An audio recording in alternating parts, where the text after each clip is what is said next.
Desde la Universidad del Zulia les damos la más grata bienvenida a todos los participantes de esta charla de hoy.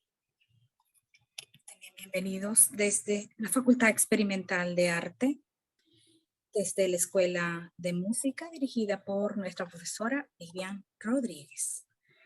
Queremos recordarles que el programa Música al Día, creación de la profesora Vivian Rodríguez, es un intento genuino por hacer que todas las temáticas y vasos comunicantes con diferentes áreas del conocimiento nos puedan dar un aporte importante al mundo de la música. Es por eso que hoy estamos sumamente felices y en nombre también de la decana quiero dar la más cordial bienvenida al profesor y doctor Rafael Saavedra, quien hoy estará hablándonos sobre el intérprete musical, una visión crítica desde la semiótica.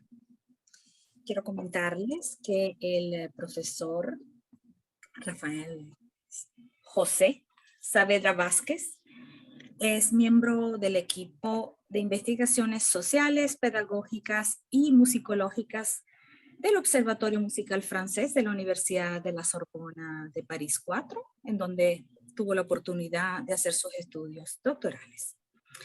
Asimismo, es egresado del Conservatorio Estatal Tchaikovsky de Moscú, Rusia, en donde obtuvo el título del Máster en Bellas Artes, en la mención de director coral y profesor de disciplinas corales. Estudió en la Escuela de Música y Arte Dramático de Viena, Austria, en la Facultad de Guitarra Concertística y en el Conservatorio de la misma ciudad, en la Facultad de Dirección Orquestal. Es profesor en la licenciatura de Música, Departamento de Dirección Coral, en la Facultad de Arte de la Universidad de los Andes, en Mérida, Venezuela. Es profesor de la licenciatura en Música del Departamento de Dirección Coral, decía, de la Facultad de Arte de la Universidad de los Andes, en Mérida, Venezuela. Asimismo, ha sido coordinador de investigaciones musicales en la Biblioteca Nacional de Venezuela, donde también realizó labores junto al musicólogo uruguayo de origen alemán, Francisco Kurt Lange. Además, tiene publicaciones, nuestro doctor Rafael Saavedra ha también tenido bien mencionar que tiene varios libros el profesor, entre ellos Lenguaje Musical, Estudios Básicos de la Música, Práctica Coral, Arquitectura de la Música y artículos en revistas especializadas. Y por eso me gusta tomar su ejemplo, profesor, porque creo que eso es exactamente lo que debe ser la carrera de todo profesor universitario, dejar la huella intelectual reunida en un artículo, en algún libro y estar siempre pendiente de las investigaciones. Y por eso quiero felicitarle desde ya, profesor. Y bueno, adelante, sin más preámbulos, pues los dejo en manos del profesor Rafael Saavedra. Bueno, vamos a comenzar entonces. La idea, bueno, es que hagamos una pequeña exposición y luego de ella pudieran abrirse a las preguntas, críticas, sugerencias, intervenciones que quieran hacer todos los participantes. Me imagino que usted, profesora Romina, será entonces nuestra moderadora en esa parte de la actividad de hoy. Sí, adelante, claro, por supuesto. Perfecto. Entonces, bueno, vamos a hacer la exposición completa y después dejamos abierto a todas las preguntas, todas las interrogantes, todas las opiniones que quieran hacerse, todas las inquietudes que se tengan, en micrófono abierto, entonces tendríamos aquí. O sea que ahorita, bueno, vamos a comenzar con la idea de lo que yo les quiero compartir a ustedes en relación a lo que es el intérprete musical, la interpretación musical. Porque ahí hay ¿cuál es lo que se plantea aquí? Hay una inquietud por una especificidad, que es el caso del intérprete musical como mediador dentro de un proceso creador que está entre el creador y el receptor. Entonces, cuando uno hace comparativamente con otras artes, uno ve que, por ejemplo, en el caso de la pintura, está el creador, el pintor, plasma su creación en un lienzo, por dar un ejemplo, y ese lienzo queda perpetuo queda ya plasmado para quienes lo quieran ver, quienes quieran convertirse en observadores y de tener el goce estético correspondiente. Entonces lo que hay es el creador, el pintor en este caso, el lienzo que está como una interfaz en el medio donde se cristaliza la obra, y luego están los receptores que cada quien lo va a ver en su momento al cuadro. Lo mismo pasa con la literatura, con la poesía, por ejemplo. Tenemos al creador, al poeta, escribe en un papel su obra, su poesía, y eso que queda en el papel escrito queda perpetuo para las personas que quieran convertirse en observadores. En el caso de la música, tenemos a un creador, el compositor. En el caso de la música que se transmite por escrito, me refiero, ¿no? No a la de transmisión oral. Esa es a la que nos vamos hoy a centrar. Le vamos a dedicar hoy a la música de transmisión escrita. Eso es importante tomarlo en cuenta. Entonces, la música de tradición escrita, el compositor plasma en su partitura su trabajo final, su borrador final, y lo deja como definitivo en su partitura. Ahora bien, esa partitura no va a ser lo que va a llegar al público. Esa no va a ser la interfaz que va a ser suficiente para llegar al público que acude a una sala de concierto, sino que hay en el medio, por así decirlo, un personaje que es el intérprete musical, que es el que se encarga de traducir esa información escrita en símbolos, en una partitura, a hacerla real, plasmarla en una sonorización. Y es ahí donde se produce el concierto. Entonces, ¿qué rol, qué naturaleza tiene ese intermedio que está ahí, que es una especie de traductor que lleva del sentido escrito al sentido sonoro? ¿Qué pasa en ese proceso? ¿Cómo ocurre ese proceso? Entonces ahí es donde se plantea la gran interrogante en este asunto que estamos investigando. Entonces, para eso hay que aclarar algo. Es importante que todos tengamos claro lo siguiente. Un proceso de interpretación musical tiene dos acepciones. La interpretación en música tiene dos acepciones. Y esto es importante que lo tengamos claro. Uno es el que utilizan los musicólogos. Cuando un musicólogo, que es el investigador de la música, tiene en sus manos una partitura que quiere observar por razones analíticas, por razones de unos objetivos de investigación, esa persona, ese musicólogo, lee la partitura, la analiza para buscar conclusiones inherentes a los objetivos que se planteó cuando fue en búsqueda de esa partitura. Ahí sí tenemos nosotros un proceso como el que hemos mencionado de los pintores y del poeta. Hay un compositor, hay una partitura donde se plasma lo escrito, y luego está el intérprete musicólogo que traduce esa partitura en lo que él quiere analizar, y él escribe entonces en un libro, en una tesis, en un artículo o en una conferencia. Él transmite con palabras lo que él percibió de esa partitura. Ahí sería el caso de la musicología, pero no en el caso de las artes aplicadas, de la práctica artística.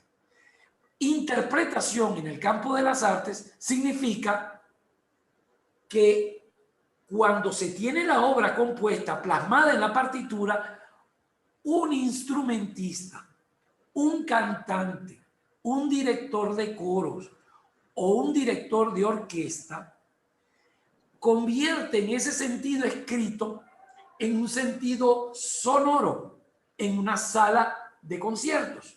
Estamos hablando de la música que se toca y se canta en tiempo real, en una sala de concierto donde la gente acude concertadamente, como su palabra lo dice, en un momento preciso, en un tiempo y un espacio preciso para disfrutar de esa sonorización que ha sido transformada desde un momento en que se escribió. Esa es la segunda acepción de la palabra interpretación en música. Entonces está la interpretación de los musicólogos, que es del sentido escrito a otro sentido escrito, explicativo, verbal, que en el artístico es otra cosa, es del sentido escrito al sentido sonoro. Son dos cosas que es muy importante tenerla en cuenta. Una vez ya tomando en cuenta esto primero, nos decimos, ¿cómo podemos nosotros estudiar, observar ese fenómeno de ese intermediario artístico en el campo de la música, que es el intérprete musical? Entonces uno dice, bueno, si eso es un discurso que se plasma de manera escrita y lo vamos a transmitir a un discurso que se transmite por ondas sonoras, el mejor, uno dice, bueno, ¿quién mejor que la semiótica para estudiar los procesos de discurso? Y entonces ahí digo, bueno, vamos a verlo desde el punto de vista de la semiótica, a ver qué hay con respecto a la semiótica. Entonces nos remitimos a un trabajo, a los precursores de la semiología musical, que son unos franceses llamados Jean Molineau y Jean-Jacques Naquier. Ellos en 1975, cada quien por su parte, escribieron, en ese mismo año, causalmente, escribieron sus correspondientes obras donde empezaron a hablar de ese tema. Estamos hablando del libro de Jean Molineau, Hecho musical y semiología de la música, y el libro de Jean-Jacques Naquier, que salió paralelamente, Fundamentos de una semiología de la música. Ahí en ese modelo que ellos plantean, los dos coinciden en un modelo donde ellos utilizan tres niveles. Oigan bien, tres niveles. El nivel poético, utilizan términos del griego, el nivel poético, el nivel estésico y el nivel neutro. Explico. El nivel poético es ese nivel donde se hace la creación. Es decir, en este caso sería el pintor creador, el poeta, el escritor, el escultor. En el caso de la música sería el compositor, ahí no hay duda. Entonces sería el creador, el nivel poético. El estésico, el nivel estésico es el que percibe, el que percibe ese hecho creativo para el goce estético, es decir, el público, el receptor. Entonces, en el caso de la pintura, quien acude a una sala de exposiciones, a una galería de arte. En el caso de la poesía, el lector del libro del poeta o de la novela del escritor, etc. En el caso de la música, ¿quién sería el receptor? Eso es lo que vamos a ver ahora. Pero antes de responder esa pregunta, que es el meollo de lo que vamos a hablar hoy, tenemos el tercer nivel, el nivel neutro. El nivel neutro es ese nivel desprovisto de lo poético y desprovisto de lo estésico. Es decir, en el caso de la pintura sería el lienzo, en el caso de la poesía sería el papel, en el caso de la música sería la partitura, también en papel. Ese es el nivel neutro, el que está desprovisto de todo lo poético y todo lo estésico, y donde se cristaliza lo poético, y a partir de ese momento neutro queda a disposición de la fase estésica, queda a disposición del público. Entonces, teniendo esos tres niveles claros, lo que no nos queda todavía claro es qué ocurre con el intérprete musical. ¿Dónde queda en la práctica musical el intérprete? en lo neutro. Es el intérprete, por el hecho de tratarse de que esté en el medio entre el creador y el público, lo vamos a meter en el neutro. Es neutro, es neutral el intérprete musical. O lo vamos a poner en el poético, o lo vamos a meter en el estésico. ¿Dónde lo vamos a meter? El problema fue ese, que tanto Molineau como Nattier adaptaron posiblemente su trilogía, su modelo triangular,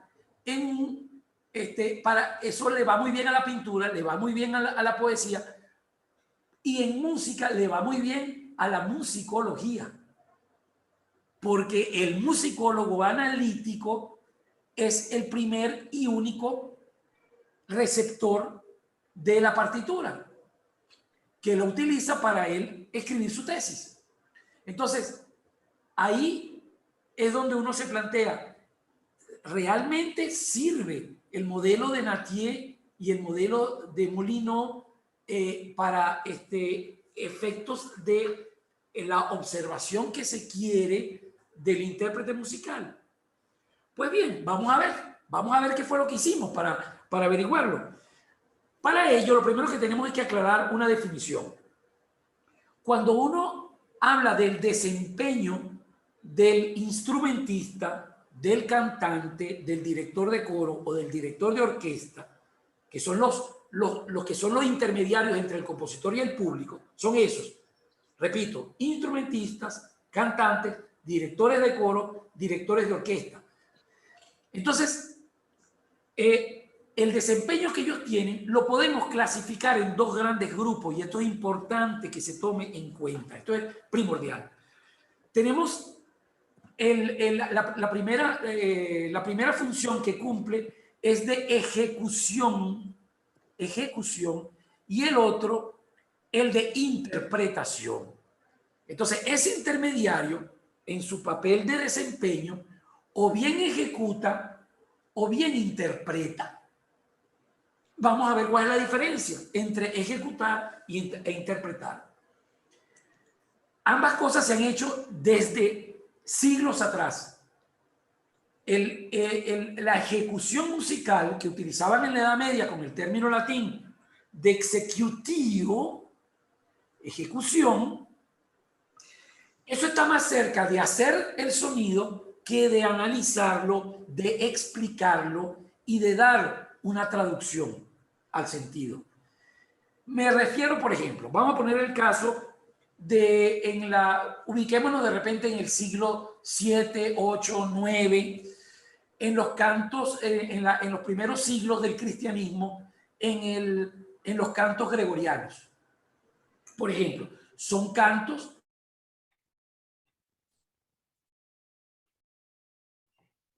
que tratan de llevar a cabo las lecturas de manera cantada de los textos sagrados. Ahí estamos hablando nosotros de el recitativo, por ejemplo, que era una manera que no era ni recitado ni era cantado. Era cuando se canta una sílaba por una nota, una sílaba, para que quede muy claro, muy bien articulado el texto sagrado que se quiere interpretar. Esa correspondencia de una nota, una sílaba en el recitativo, esa condición biunívoca, es decir, un elemento de un conjunto relacionado única y exclusivamente con un elemento de otro conjunto y viceversa, una nota, una sílaba, una nota. Las notas eran entonces, el número de notas eran inalterable, el número de sílabas inalterable, el texto inalterable, porque se estaba hablando, se estaba reproduciendo la voz de Dios en ese momento. Ahí no hay un trabajo de interpretación, sino de ejecución de un texto con unas notas precisas. Eso es un ejemplo. Por ejemplo, cuando aparecen las composiciones a dos voces, por ejemplo, como en el órgano, también agarraban esos mismos textos y los cantaban, y además tenía a otra persona o a otro grupo de personas que empezaban a cantar otra melodía a una distancia interválica distinta, ya componiendo a dos voces, y la segunda voz lo que hacía era tratar de buscar esos intervalos de consonancias y algunas disonancias para luego partir del unísono, desarrollarse en quintas y regresar nuevamente al unísono y buscar esa experimentación que se estaba haciendo de la composición a dos voces en un género, por ejemplo, llamado el organum. Ahí no hay un trabajo realmente de interpretación también, sino de ejecución de una segunda voz con ciertas características que el laboratorio de creación les están tratando de aplicar en ese momento. Igual pasa más años después, por ejemplo, ubiquémonos en el siglo XVIII, el siglo de Johann Sebastian Bach, con el continuo. El continuo era tocar unos acordes que estaban en la partitura para rellenar un conjunto musical y llevar el ritmo de la partitura. Normalmente el continuo en el teclado lo tocaban los directores, los maestros de capillas, quienes dirigían la música, y lo hacían para rellenar con acordes y llevar el tiempo de la música. Él ahí no estaba, él estaba ahí, era principalmente ejecutando unos acordes en un tiempo reglamentario para llevar al conjunto todos acompasados, por así decirlo. Eso también es una manera de hablar de ejecución más que de interpretación. En tiempos más recientes también vamos a ver otro tipo de ejecución musical. Por ejemplo, cuando aparece la grabación, la fonografía, la música grabada, ahí ya el intérprete pierde su rol de intérprete semánticamente hablando, porque ya normalmente los compositores terminaban grabando sus propias obras y ya eso se daba como la versión fija. Es una versión ya fija que queda grabado en un disco y ya quien lo va a sonorizar nuevamente ya tiene esa versión fija. Entonces no está haciendo un verdadero trabajo de interpretación, sino de ejecución. Si eso es lo que hizo el compositor, ¿quién va a refutarlo? Eso ocurre, por ejemplo, cuando Igor Stravinsky graba en los años 60 su Sinfonía de los Salmos, pues ahí no había más nada que interpretar. Así como lo dirigió Stravinsky, así era como él lo quería. No hay cabida para uno decir qué quería decir el compositor que puso aquí en la partitura, que no me queda muy claro. Entonces ahí también se acorta. Igual pasa también con la música electrónica o la música electroacústica o la música o la música concreta, donde ya viene prefabricado la obra musical en una cinta sonora que la percibe directamente el público. Entonces se acorta, se se interrumpe el proceso de interpretación y ya pasa directamente del creador al público, sin mucho intermediario. La interpretación, que es lo que llamaban también desde la antigüedad interpretatio en latín, es ya un trabajo de entender lo que está escrito en una partitura y de traducirlo en sonidos, en ondas sonoras. Y esa traducción ocurre igual como ocurre con un intérprete de un idioma a otro. El intérprete, que es un traductor, para él poder traducir a su idioma de destino, necesita entender lo que dijo la persona con el idioma original. Entonces, primero él entiende, luego él hace un proceso de interpretación de lo que dijo la primera persona y luego él lo convierte en su nuevo modelo esquemático sistémico en otro idioma, con otras palabras, con otros esquemas, con otros valores, con otra cosmovisión, para que los otros puedan entenderlo. ¿Ok? Entonces ahí tenemos un trabajo de traducción que se haría en el campo de la interpretación musical. Entonces, ¿dónde tienen sus orígenes muchas de esas interpretaciones en Europa? En la época de los motetes. En la época de los motetes, el motete es un laboratorio también, un tipo de música que sirvió de laboratorio para tratar de explicar, para tratar de componer a varias voces.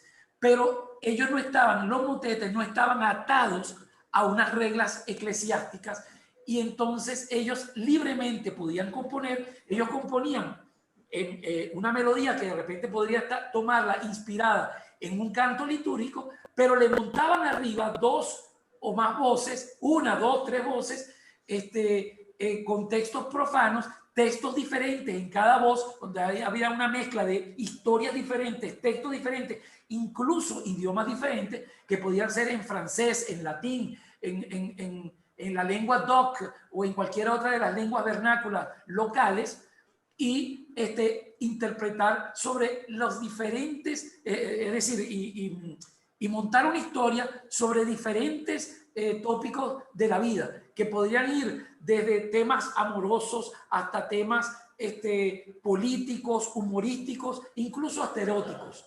Entonces, ahí había una libertad de composición, y donde se interpretaban esos motetes, inclusive de una manera bastante completa, porque ahí había elementos de la teatralización y elementos de la danza también.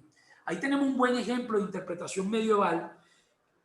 Otro ejemplo podríamos tomarlo ya en el siglo XVII, cuando nace la ópera, que nace con el nombre de drama per musica, el drama para música, donde se tomaban los textos de las antiguas tragedias griegas, para empezar, los musicalizaban y los interpretaban también, con todo su carácter dramático. Eso es un ejemplo de interpretación. La interpretación musical tuvo su apogeo máximo en el siglo XIX. La música de Brahms, de Liszt, de Schubert, de Schumann, de Mendelssohn Bartholdy, de Berlioz, de Tchaikovsky, donde los compositores agregaban más palabras en la partitura para poder explicitar mucho más lo que querían ellos, que no era suficiente con las notas musicales en el pentagrama. Fíjense que en el siglo XVIII, si uno ve en la partitura de Bach, aparecen muy rara vez indicaciones de tempo, de dinámica o cualquier otra cosa de ella. Aparecía andante, si aparecía algo, aparecía alegro, más nada. Ya en el siglo XIX, o no aparecía nada. En el siglo XIX ya vemos que es obligatorio no solamente la palabra que indica el tempo, sino el carácter también, alegro con brío, por ejemplo, y luego especificaciones de articulación, crescendo, decrescendo, y de interpretación, con fuoco, cantabile, o utilizando palabras que ayudaban a explicitar mucho más lo que quería el compositor, por la necesidad de que el intérprete tratara de acercarse lo más posible a la idea original del compositor. Y en el siglo XX inclusive aparecen símbolos en la partitura especiales para lograr ciertos efectos. Es decir, cada vez se fue complementando y haciendo más compleja la partitura para que el intérprete, para darle más señas al intérprete, para que el intérprete no se alejara, sino por el contrario, se acercara cada vez más de la partitura. Pero eso es muy subjetivo, eso es muy subjetivo. No se puede aquí poner en absoluto ninguno de los elementos. Hay un factor muy importante que es la temporalidad, que juega un papel importante entre acercar o alejar de la idea original del intérprete, del compositor, perdón. Porque el intérprete está en esa disyuntiva.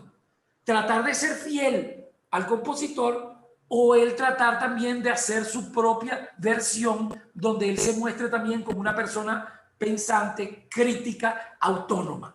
Entonces, ese oscilar entre el compositor y el intérprete, ahí juega bastante la subjetividad, un papel muy importante. Por ejemplo, la temporalidad, como les decía, juega también un papel determinante en eso. A mayor tiempo entre el compositor y el intérprete, más difícil es de declarar una versión como verdadera. Tenemos, por ejemplo, una obra del pasado que se sabe muy poco del autor, se sabe muy poco de su contexto histórico, etcétera, y hay muy poca información en la partitura que no sean las notas que están escritas sobre el pentagrama. Es muy difícil lograr entonces asumir como cierta o como auténtica una versión que pueda hacerse. ¿ok? Más fácil es cuando el compositor es contemporáneo con el intérprete y además amigo. Le puede preguntar directamente al intérprete. Eso acerca mucho esa distancia, ese intervalo. Pero también en lo reciente, donde hay compositores, ya en épocas más recientes, donde hay compositores que le dan rienda suelta a los intérpretes para que ellos tengan la libertad de hacer lo que ellos quieran hacer. Por ejemplo, partituras donde dicen, puede tocarlo una sola persona, como puede tocarlo un grupo de personas, puede tocarse con estos instrumentos o puede tocarse con los instrumentos que ustedes quieran que tengan estas características, puede repetirse o puede no repetirse, puede el orden cambiarse. Ustedes si quieren lo tocan en este orden o lo tocan en otro orden y ahí empieza un orden aleatorio propio de la música aleatoria que se lo dejan al compositor. Eso se ve mucho, por ejemplo, en la generación de compositores de la llamada Escuela de Nueva York, donde ellos le daban mucha libertad al compositor para ellos hacer lo que quisieran. Eso los convertía a los compositores en una especie, a los intérpretes, oigan bien, en una especie de compositores por delegación.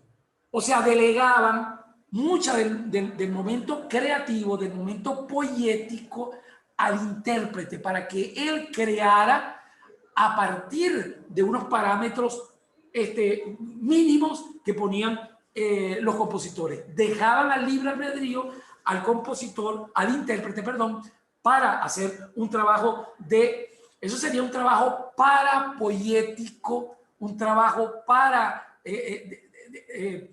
compositivo, sería en este caso. Ahora bien, volviendo al tema normal de la obra, por ejemplo, del siglo XIX, donde estaban las palabras acompañando a las notas musicales para que el intérprete tratara de buscar una versión lo más cercana posible al compositor, el grado de acercamiento que pudiese tener el compositor, el intérprete con el compositor, va a depender de la preparación del intérprete. El intérprete bien preparado va a saber ubicarse en su contexto histórico, en su contexto cultural, en el contexto psicológico del creador y en el contexto del lenguaje sistémico que está plasmado en la partitura. Me refiero a formas musicales, armonía, técnicas contrapuntísticas, ese cúmulo de cosas tangibles de la música que se requieren para poder fijar una interpretación. Entonces, el grado de preparación del intérprete va a depender también de la cercanía y de la fidelidad con la idea original de la obra. Hay otras cosas que también influyen. Por ejemplo, el grado de admiración que tenga el compositor con el intérprete con el compositor. Si yo soy fanático de Bach, entonces todo lo que yo toque, cante o dirija de Bach, yo lo voy a hacer es para mostrar la genialidad de ese maestro alemán. Y yo voy a estar haciendo exhibición del lenguaje de Bach, de la creatividad de Bach, de la originalidad de Bach, y voy a estar muy metido en el mundo de Bach y va a estar muy cercano.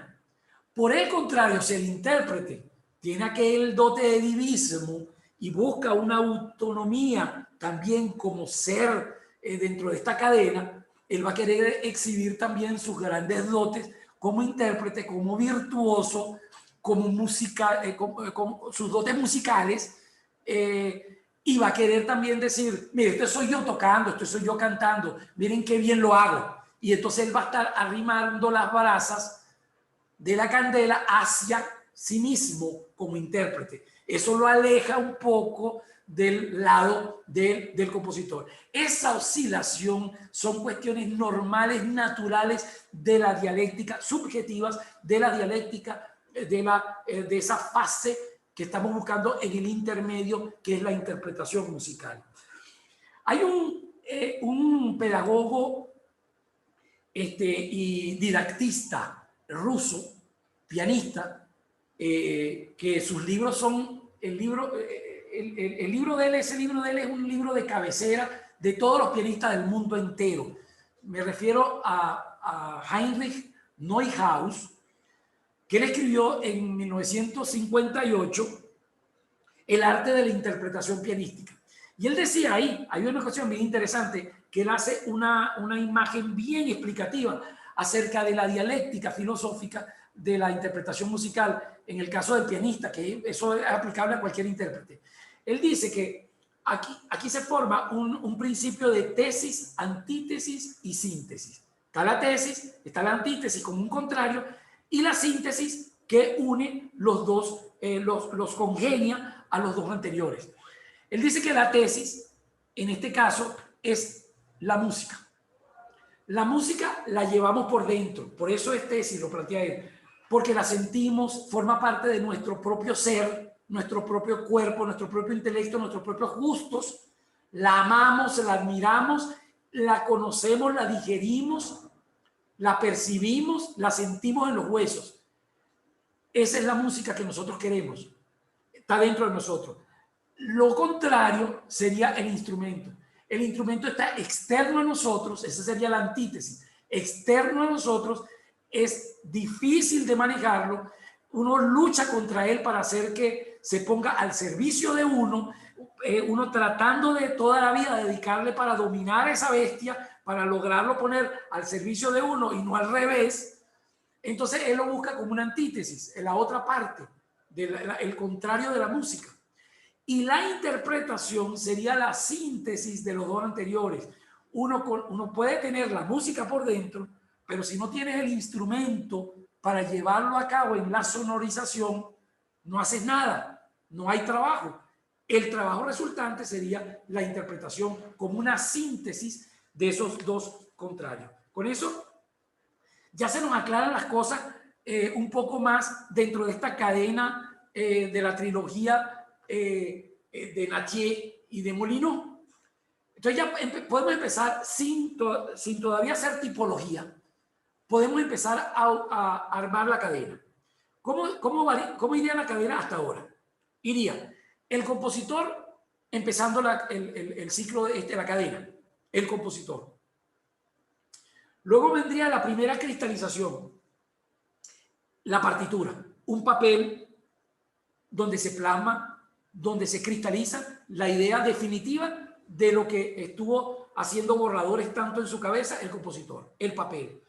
Luego viene el intérprete que va a tomar ese papel y va a hacer un largo proceso hasta llevarlo a su sonorización. Esa sonorización sería el otro elemento de la cadena, sería ya el cuarto elemento, el sonido. Entonces tenemos el compositor, la partitura, el intérprete, el sonido, y después del sonido tendríamos el auditorio, que es el que lo percibe. Ahí tenemos hasta ahora. Pero todavía, ¿dónde está el poético? ¿Dónde está el neutro? ¿Dónde está el estésico? Vamos a ver esto, pero vamos a tomar en cuenta algo. Pareciera obvio que el compositor, los extremos de la cadena, el compositor y el público estuvieran claramente definidos. El compositor, el poético, el público, el estésico. Pero no tampoco las cosas son tan fáciles. Vean cómo es la subjetividad de la cosa. Fíjense, por ejemplo, el compositor se la pasa en la búsqueda para llegar a su papel definitivo. Y él se oye a sí mismo, él vuelve a corregir, a modificar, a perfeccionar, vuelve a oírse, y hasta que no quede todo muy claro, él no lo lleva al papel definitivo. Hay compositores de compositores. Por ejemplo, se dice que Mikhail Glinka, el padre de la música nacionalista rusa, por cada página que él escribía, habían 5 borradores que él había roto y tirado a la basura. O sea que por cada página él hacía 5 pruebas anteriores. De Mozart se dice que no se conocen ni tachones siquiera en la partitura, menos papeles botados. Porque Mozart parece que la genialidad, la cabeza de computadora de Mozart era tan grande que el borrador lo hacía él en la mente. Cuando él agarraba la pluma de ganso y la tinta para escribir en su pergamino, ya esa era la versión definitiva, es lo que era pasando en limpio. Pero lo que quiero decir es que con el proceso compositivo creativo y de correcciones y de mejoramiento y de perfeccionamiento, se convierte en el compositor en su primer observador, en su primer espectador de su propia obra. Por lo tanto, ahí hay un elemento muy importante estésico dentro del proceso poético. O sea que el compositor es el primer estésico de su propia obra. Ahí empezamos con la subjetividad. Luego, el público pasa algo parecido. Uno lo ve, por ejemplo, en los conciertos de rock. Uno ve los muchachos yendo a los conciertos de rock. La mayoría de los que van a los conciertos de rock porque tocan guitarra, tocan batería, cantan, tocan teclado, y ellos van a ver qué es lo que está haciendo el otro grupo.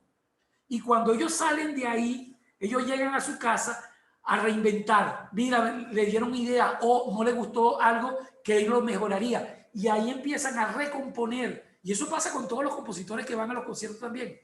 Quiere decir que ese papel estésico se convierte en un nuevo papel poético que reenvía al inicio de la cadena, formando ahora un ciclo de nunca acabar. Y se convierte ahora en un ciclo gracias a que el poético también se convierte, el estésico se convierte en poético, quise decir. Entonces vemos así, pero el intérprete, el que está en el medio, es el que más nos inquieta aquí. ¿Qué pasa con él? ¿Él es poético o estésico? Pues bien, imagínense el intérprete, la primera función que él cumple es el de leer la partitura, pero leer no significa solamente decodificar. Leer significa interpretar. Una cosa es leer y otra cosa es decodificar. Una cosa es que yo diga, este es el do y este es el re, y otra cosa es decir, ¿cuál es la lectura de eso? ¿Qué quiso decir el compositor? ¿Cuál es el discurso que le está dando? El discurso musical, el discurso latente. Entonces, esa interpretación es una fase estésica. Y luego, cuando él ya tiene su idea bien clara de lo que él entiende subjetivamente por lo que quiso decir el compositor que dejó plasmado en esa partitura, comienza ahora un proceso poético. Un proceso para llevarlo a sonido, él necesita recrear nuevamente la obra. Ahí tenemos entonces un nuevo proceso de recreación, un proceso parapoético, y el intérprete se convierte en un nuevo compositor que va a componer en sonidos, ya no en papel, sino en sonido, que es el que va a percibir el público en definitiva. Entonces ahí hay un doble rol muy bien definido por parte del intérprete. Entonces, ¿qué es lo que nos queda a nosotros? Volviendo a la comparación de la pintura y la música, por ejemplo. Una vez terminada la obra, el pintor la plasma en el lienzo, el músico la plasma en la partitura, el compositor. Pues bien, ¿qué pasa después de eso? Con el caso del pintor, va a haber un solo receptor, que es el público, y punto. Cada vez que el público, que alguien va a ir a ver, acercarse a la obra, al cuadro, él va a ser el principal y único espectador. Llega otro y ese otro que lo va a ver va a ser el principal y único en ese momento espectador, cada quien en su momento. Ahí no hay más. Con la música, ¿qué es lo que pasa? La partitura la mira el intérprete y va a ser igual. Él va a ser la primera presencia observadora. Pero luego hay otra, cuando él lo sonoriza, en una sala de concierto va a haber una segunda presencia viva, de un momento único como es el concierto. Entonces, en el caso de la pintura, el observador puede manipular el objeto, la pintura. Puede verla desde una esquina, desde la otra esquina, verla a contraluz, sin luz, con luz, qué sé yo. Puede tomarse un cafecito y regresar más tarde, y ahí va a estar todavía la misma pintura, el mismo cuadro, y él lo va a volver a ver. le va a dar vueltas, todo lo que quiera. Tiene una manipulación total con respecto al objeto. En el caso de la música, el intérprete también tiene ese poder de manipulación con la partitura. Pero el público, cuando se sonoriza, no. El público queda a la merced total del intérprete, del momento del concierto. Y no se puede mover, porque ese concierto no se va a repetir y esas ondas sonoras se pierden en el espacio y se transforman en otro tipo de energía, pero ya no es la misma energía. Entonces, ya ese momento se perdió. Lo vivió el espectador y ya. O sea que queda con un margen muy débil de maniobra ahí en ese caso. Y desde el punto de vista del tiempo, el tiempo del espectador de la pintura lo puede ver siempre que existe el cuadro.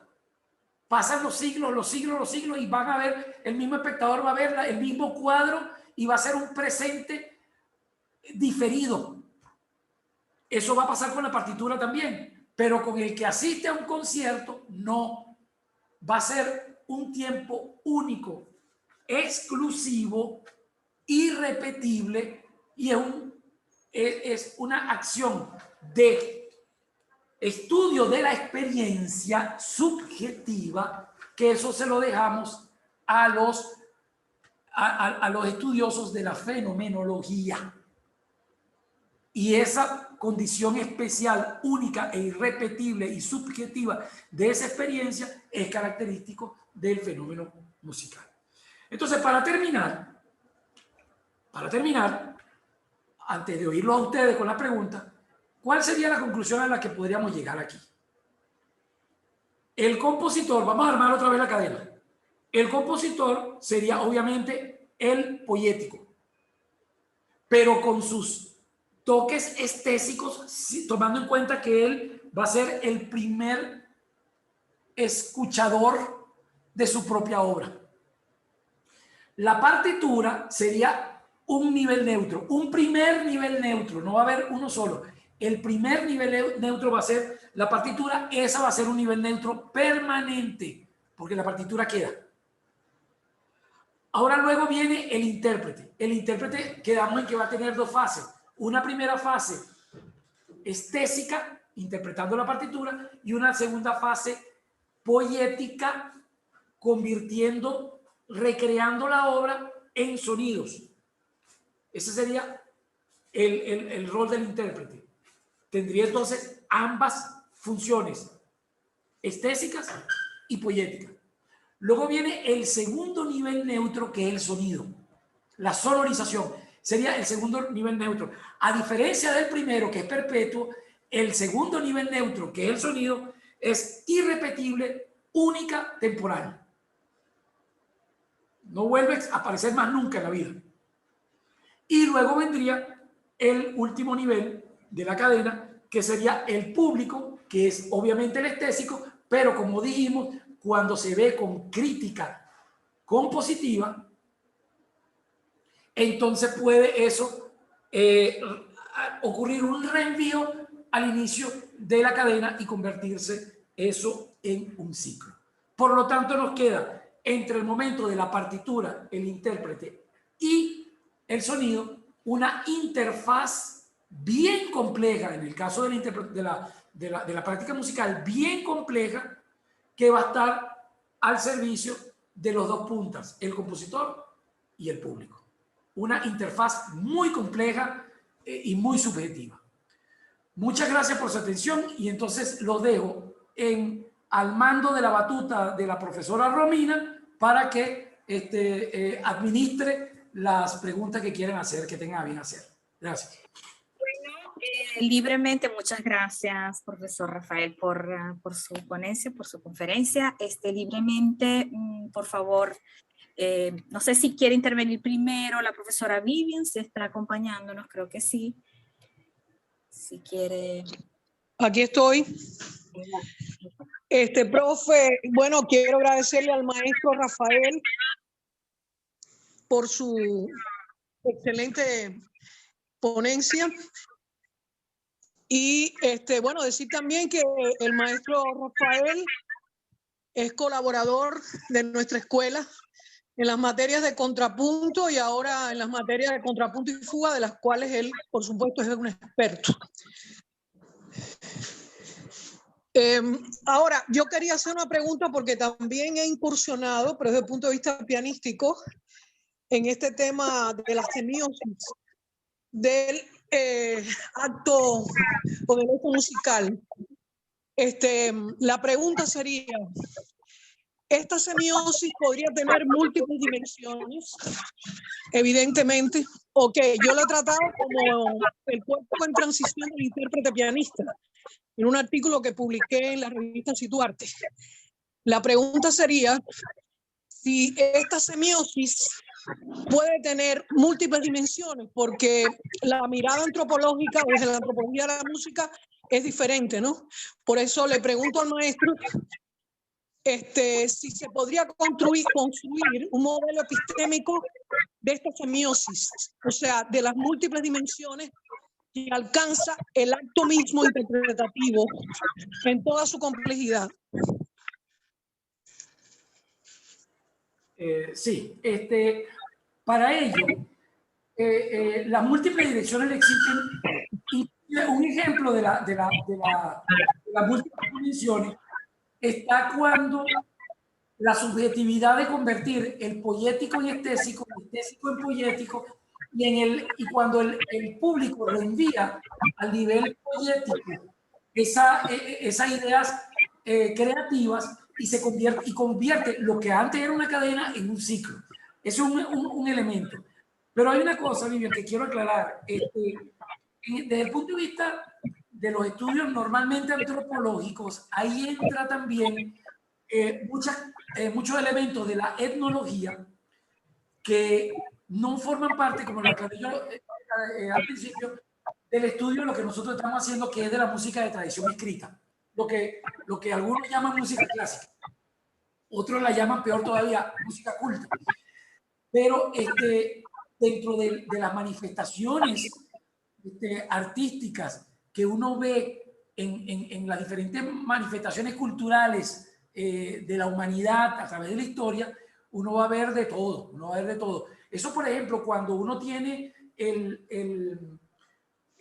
las manifestaciones que se transmiten por vía oral, ahí no hay intermediarios, sino es las generaciones, van siendo los intermediarios, pero son generaciones que son intermediarios para de ser poéticos, estésicos, a volverse a convertir en poéticos, estésicos y viceversa. Ahí están las dimensiones, las diferentes dimensiones, porque ellos mismos van cantando, van bailando, van creando y van transmitiendo, y eso va evolucionando en el tiempo, en el espacio, y eso va a ser un solo fenómeno multifacético, multidimensional, de mucho dinamismo, que va a estar trascendiendo en el tiempo y en el espacio, con todas las implicaciones que eso pueda traer, los contextos culturales, los contextos históricos, los contextos psicológicos y las eventualidades que puedan ocurrir, que si se interrumpe o no se interrumpe ese proceso histórico, etc. Entonces, ya eso sería otra dimensión también. Pero sí, por supuesto que sí, eso se le puede... lo importante de lo que se vio en esta investigación fue de ver cuán útil era ese modelo tripartito de Molino y de Nattier. Nos sirve a nosotros, los investigadores, nos da respuesta para los discursos musicales.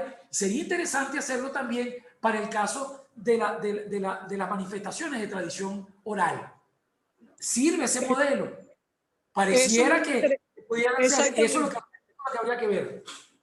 Yo creo que maestro, yo creo que ya me respondió lo que le estaba preguntando, porque en realidad yo he investigado, he trabajado mucho sobre esto, y yo considero además que hay que agregar algo que es muy importante, que es la relación del análisis del discurso musical. Creo que es fundamental, porque en este trabajo, por ejemplo, yo lo he hecho con la ópera, ¿no? Pero claro, tenemos texto, ahí es diferente. Pero yo le hablaba de este modelo multidimensional porque cuando hablamos de música con mayúscula, tenemos que tomar en cuenta tantas manifestaciones. O sea, está el tema circular de la oralidad, que viene del mito mismo. Está el tema circular de la oralidad, está el tema del texto como tal y de la topografía propia del texto musical. Entonces, cuando analizamos, incluso hacemos un análisis desde la hermenéutica del texto musical, el mismo texto musical tiene su propia topografía, ya nos está dando una serie de indicios fundamentales. Entonces, bueno, de todas maneras, yo sigo su trabajo y de verdad lo felicito y bueno, le doy 1000 gracias por la posibilidad para la Escuela de Música de contar con su colaboración. Muchas gracias. Bueno, gracias a ti, Vivian. Excelente. Por aquí tenemos unos comentarios de la profesora Aminor Méndez. Excelente presentación. Muchas gracias, profesor. Al hablar de que el público / espectador puede convertirse en un nuevo creador e iniciar de nuevo el proceso, me hizo ver cómo la semiosis infinita de Peirce y Verón funciona también en la música. Exacto, muy bien, claro, así es. Así es. Perfecto. Y de Valeria Gutiérrez.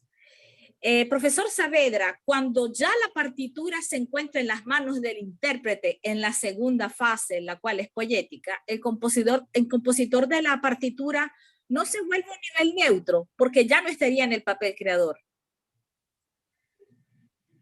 Ahí donde está precisamente la disyuntiva, el ser o no ser. Eso sería interesante. Ustedes son capaces, y le pregunto a Valeria, que ella es pianista, no creo, si no me equivoco, ella es pianista, de ubicarse ella como intérprete, pianista, en un nivel neutro, desprovista de todo poético y de todo estético cual papel. Es decir, ahí habría que hacerse la pregunta. Y eso, lo peor es que hay quienes lo sostienen. Hay quienes lo sostienen. Me he leído mucho trabajo sobre el tema y se han formado grandes debates con respecto a eso. Y hay ciertos autores que, claro, simplemente reducen todo a que está el compositor y está el público y todo lo que está en el medio es neutro. Entonces, dejando el criterio, el criterio universal del músico, del intérprete, del cantante, del instrumentista, del director de orquesta, el director de coro, como un nivel neutro, me parece a mí que no corresponde con la realidad. Tomando en cuenta todo lo que hemos hablado históricamente desde ese punto de vista. Así que, no. Si lo vamos a tomar como neutro, yo creo que es mejor no valernos de la tripartición de Molinó y de Nattier. Yo no estoy casado con eso. Es más, yo le tengo serias críticas a ese modelo. Y yo hice un esfuerzo sobrehumano para tratar de adaptarlo.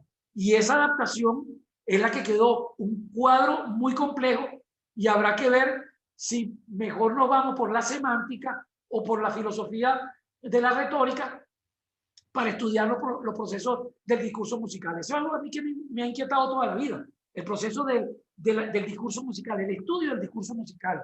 Entonces, habría que ver cuál herramienta nos sirve más, o si agarramos de una y agarramos de otra, lo importante es el fin, no los medios. Así que ahí se lo dejo a cada quien para que haga sus propias reflexiones con respecto a qué veríamos como nivel neutro. Entonces, sí, por aquí también tenemos el mensaje de María Elena. Dice, excelente maestro, me quedaron clarísimas las funciones interpretativas. ¿Hasta dónde podemos pasar de ser co-creadores de una obra sin atropellar la esencia del compositor? Bravo. Ahí está el péndulo como decía Miguel Otero Silva en el poema Encrucijada, mi corazón era un péndulo entre ella y la calle. Y eso es lo que el intérprete es, un péndulo entre el compositor y sí mismo, que es lo peor. Excelente. Sí. Tenemos otro comentario de Vladimir Blanchard. Dice, la grabación de un recital y o concierto en vivo y su posterior reproducción no pondría la grabación al mismo nivel del cuadro de un pintor. Sí, es bien interesante. Ese proceso es un proceso que lo han estudiado precisamente los investigadores de la fenomenología. Es un proceso fenomenológico. De hecho, hay quienes dicen que la misma grabación no suena igual dos veces nunca. La misma grabación.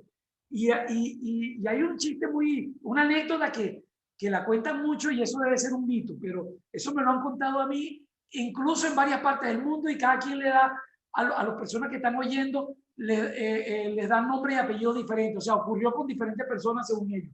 Por lo tanto, hasta ahora parece un mito, que son varios directores de orquesta que están oyendo una grabación y el que pone la grabación les dice, miren a Carl Böhm dirigiendo esto, y luego dice, ahora oigan la misma obra interpretada por Karajan. ¿Qué opinan ustedes? ¿Cuál de las dos? Y empiezan los directores ahí en la reunión, mira que la primera es mejor porque es esto y tal, y peleándose, cuando al final lo que cuentan es que quien estaba poniendo el disco estaba poniendo la misma grabación y ellos estaban cayendo a piñas por ver cuál de las dos era mejor y estaban oyendo la misma.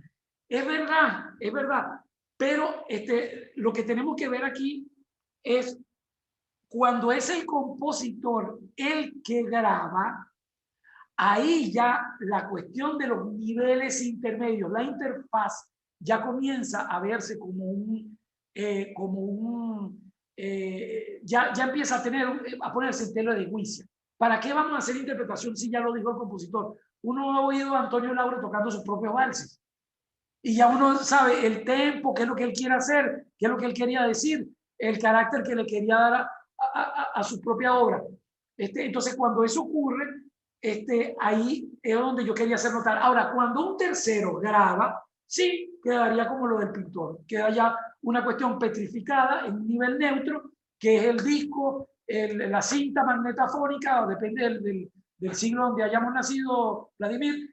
Y bueno, que sería algo. Pero lo interesante de esto es cuando el compositor es el que graba. Eso es interesante.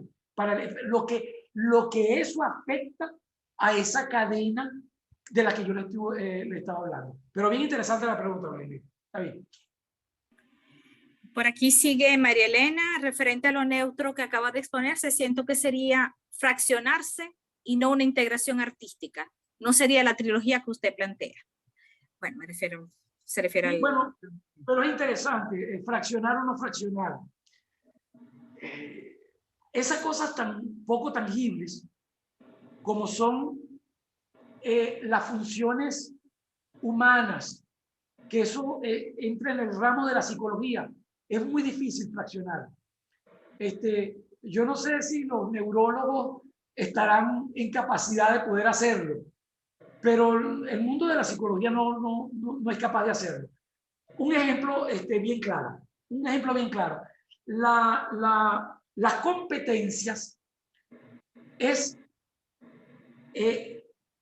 un conjunto de saberes, más que un conjunto de saberes, que es más de la suma de sus partes, que nos conducen a nosotros a un desempeño. Por ejemplo, un chofer de autobuses de carga, de vehículos de carga. Él tiene todo un cúmulo de saberes y de experiencia que hacen que él sepa no solamente dónde está el acelerador, el freno, el volante, la palanca de cambio, sino que sabe mucho más que eso de señalización de tráfico, de cuestiones de carga, cuestiones de física inclusive, si es posible pasar por estos puentes, si no. Es decir, hay toda una cantidad de decisiones que hay que tomar en la carretera, tomando en cuenta con 8 horas de rodando sin descansar, toda una cantidad de cosas que se necesitan manejar, que convierten a esa competencia, por nombrar una, en todo un sistema complejo de elementos que están dentro de él. Pero ¿hasta dónde nosotros podemos delimitar el elemento, tal elemento de la competencia termina donde empieza el otro elemento de la competencia? Es muy difícil y prácticamente imposible determinar fronteras dentro de ese funcionamiento interno. En psicología, eso funciona como lo que llaman los psicólogos la caja negra. La caja negra es, uno deduce todo lo que pasa adentro por lo que entra y por lo que sabe y por lo que sale, pero no ve qué es lo que ocurre adentro exactamente. Eso es la diferencia de la caja blanca. La caja blanca, el mejor ejemplo es una bicicleta. Uno ve en la bicicleta el engranaje, la cadena, en los pedales, uno ve exactamente claro, transparente todo lo que ocurre, pero en la cabeza, en la psicología, uno no ve qué es lo que está pasando adentro, sino que uno deduce e induce de acuerdo a lo que entra y a lo que sale, acción y reacción, al comportamiento y a los factores externos que influyen sobre el individuo o sobre el grupo de individuos. Entonces, algo pasa igual con esa interfaz. Es tan compleja, si hasta compleja es la del compositor y la del público. Imagínense la del intérprete que está en ese medio. ¿Dónde termina una función y dónde empieza otra? Yo diría que no lo existe, porque el mismo intérprete está todo el tiempo haciendo un papel de interpretación y de recreación al mismo tiempo, y él se está corrigiendo, no. Y cuando va a hacer el siguiente concierto al día siguiente, no es el mismo concierto. ¿Por qué? Porque esa cabeza está dando vuelta todo el tiempo. Ahí hay una actividad que no para y hay un intercambio de fases de estésico y poético que están coexistiendo de una manera muy activa. ¿Cómo establecer fronteras ahí? Esa sería mi respuesta, bien interesante a la pregunta.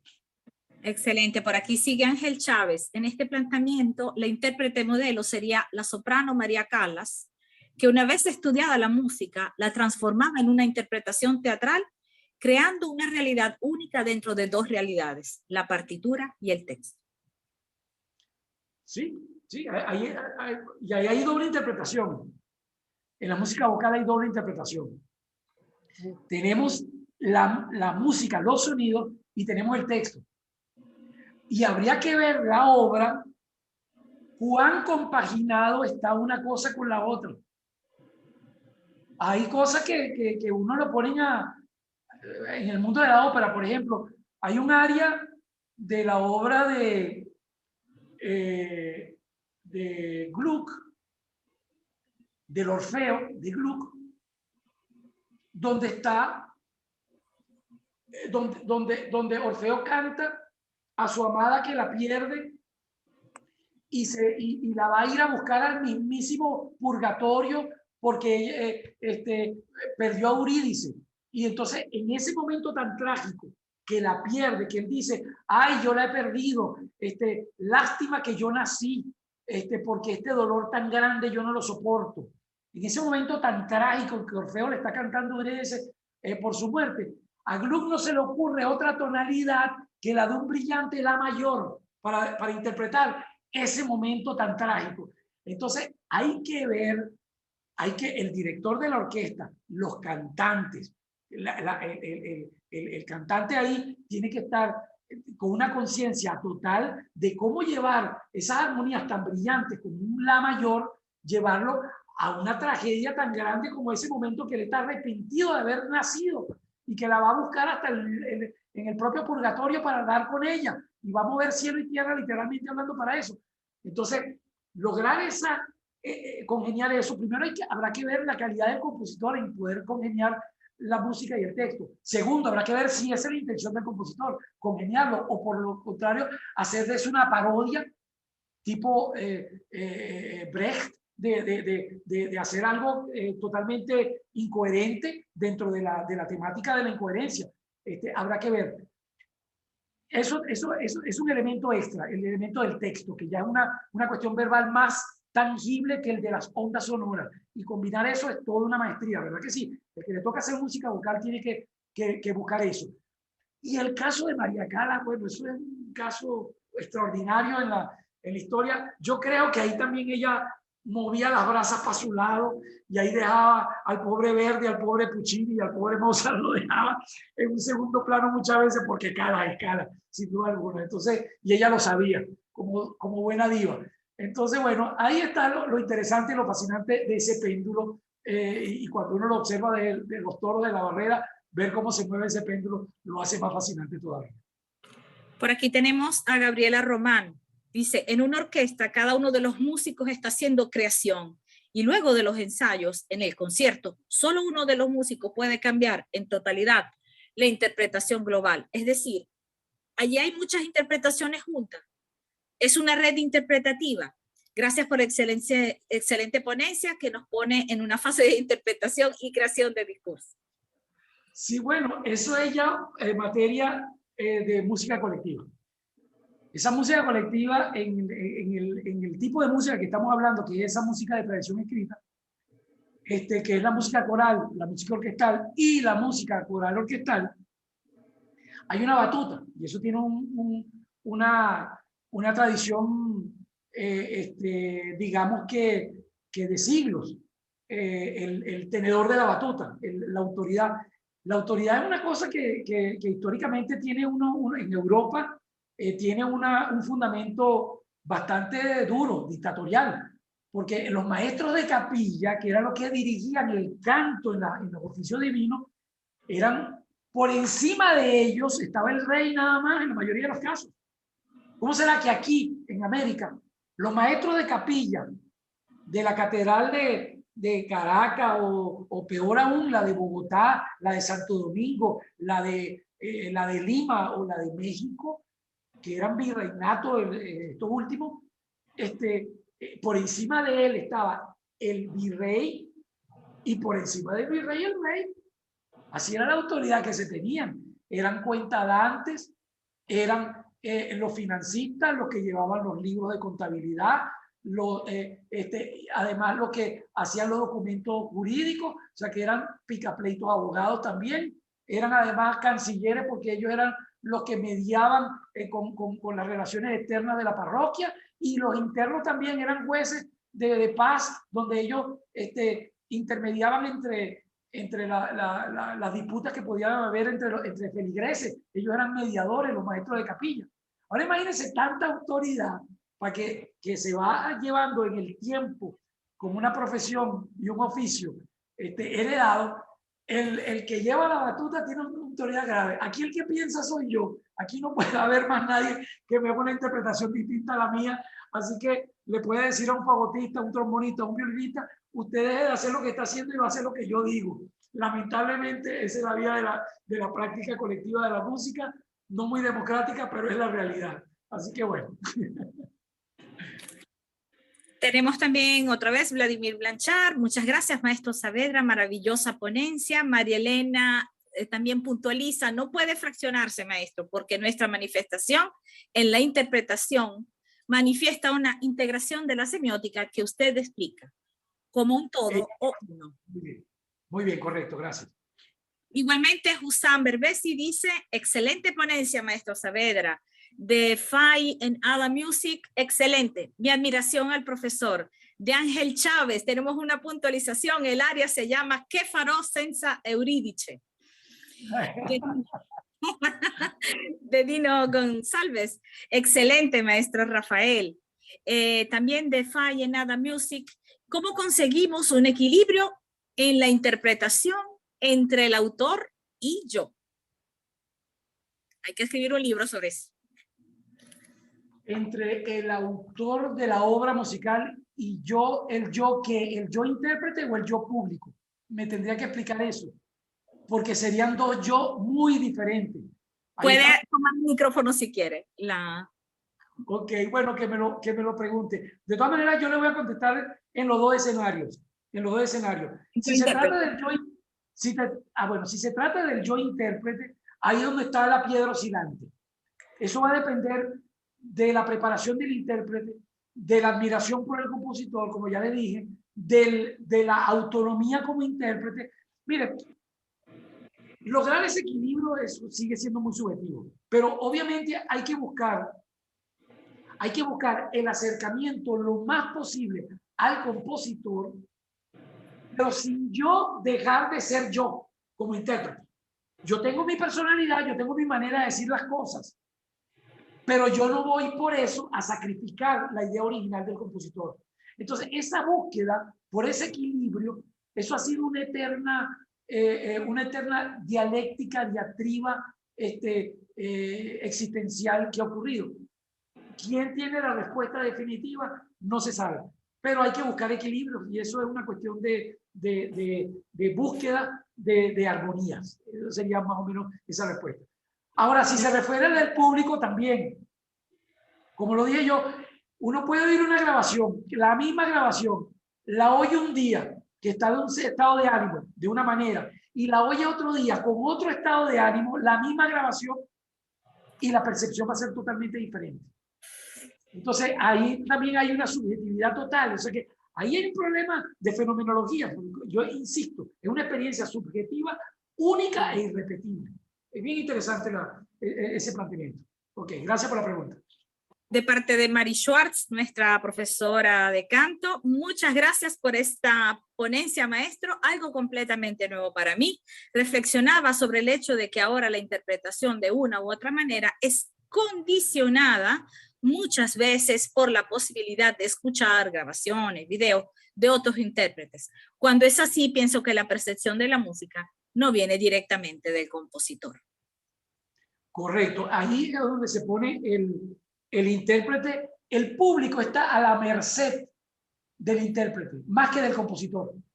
Es impresionante la influencia, el impacto que puede causar el intérprete en el público. Entonces ahí tenemos nosotros una dependencia como público terrible con respecto al intérprete. Por eso que yo digo, el intérprete tiene una gran responsabilidad. La tiene el compositor, pero el intérprete es el que le va a dar la cara al público y es el que se pone al público a la merced de su responsabilidad. Eso es correcto, eso es correcto. Muy buena la observación. Y tenemos al profesor Víctor Dávila, nuestro profesor de guitarra. Saludos, profesor. Excelente ponencia. Saludos, Víctor, gracias. Igualmente tenemos por aquí a alguien de un iPhone, pero no aparece el nombre, no sé quién es, si puede poner su nombre. Saludos, querido maestro, cada vez que lo escuchamos, se enriquece nuestro cerebro musical. Una pregunta, ¿cómo entiende la semiótica musical, las interpretaciones poéticas actuales, por ejemplo, de la música barroca, con las vertiginosas velocidades que se exhiben y que probablemente no eran las que en ese entonces se daban? Bueno, sí, ahí hay una cuestión de interpretación de la música barroca. Y con la música barroca pasa eso. Muy pocas indicaciones hay en la partitura con respecto al tempo, la dinámica. Muchas de ellas hay que deducirlas o inducirlas de acuerdo a la investigación que haga y a las indagaciones que haga el intérprete. El intérprete tiene que averiguar, investigar, meterse en ese tipo de cosas. Por ejemplo, la música barroca, uno se imagina, por ejemplo, la Pasión según San Mateo. O no, la misa en si menor. Vamos a poner el caso de la misa en si menor. Esa supuestamente se estrenó en Leipzig, en la capilla de Santo Tomás de Leipzig. Habría que ir, hoy en día no se necesita ni siquiera agarrar un avión para ir. Hoy en día uno se mete en internet y hace una visita guiada con todos programas que uno camina en la capilla. Y vean el tamaño de la capilla de Santo Tomás de Leipzig. Una capillita chiquitica como este sitio donde nosotros estamos, ahí no caben la cantidad de músicos que muchas veces ponen, como Carl Richter, por ejemplo, en sus grabaciones con la Deutsche Grammophon, que ponen aquella orquesta sinfónica y un coro de 1000 voces. ¿Dónde los mete va en esa capillita, en ese cuchitril, en la capilla de Santo Tomás de Leipzig? Para empezar, eso ya da una idea de la magnitud sonora, decibeles, cuántos músicos tocaban ahí en esa capilla, y eso ya uno tiene una idea de cuál es la magnitud del sonido. Y por otra parte, la velocidad, bueno, habría que ver, sí, como me decía a mí mi maestro Rodrigo Riera, me decía, en esa época no había ni la Móvil, ni la Shell, ni la ESO, ni la Texaco, no había ninguna de esas empresas petroleras que le ponían velocidad a los cohetes. Las cosas las tomaban con calma. Bueno, en el Renacimiento, la música de los maestros de Roma, ellos tenían las pulsaciones del corazón como las pulsaciones del pulso de la música. O sea que eso marcaban los pulsos de las brevis o lo que hoy en día serían las negras en una composición musical. Y que si queríamos que hiciese más rápido la música, lo que teníamos que hacer era poner notas más pequeñas, semibrevis o semicorcheas o lo que fuese. Si lo queríamos más lento, notas más largas, longas. ¿ok? Notas cuadradas, etc. Con el barroco pasa, de repente, si uno está tocando, por ejemplo, una suite, una partita, uno sabe que cada una de esas danzas tiene su velocidad aproximada. Sabe que una giga es una danza rápida, una zarabanda es una danza lenta, un minueto es una danza moderada, como lo dijo Jean-Jacques Rousseau, él lo expresó como un allegretto, Entonces, habría que ver la circunstancia de la obra para saber cuán rápido o cuán lenta debe ser eso. Eso en el siglo XIX se fue resolviendo. Inclusive, con Beethoven aparece el metrónomo y ya le ponían indicación de metrónomo. Eso acercaba mucho más. Es decir, a medida que fue evolucionando el tema de la interpretación, los compositores escribían más a los intérpretes que al músico, porque entonces eran muchas especificaciones como diciendo, ojo, no me vaya a tergiversar lo que yo quiero hacer cuando lo vayas a tocar o a cantar. Y ahí viene esa evolución. Con el barroco hay que arreglársela de muchas maneras. Por ejemplo, pues en el barroco está cargado de ornamentos, pero no se escribían los ornamentos.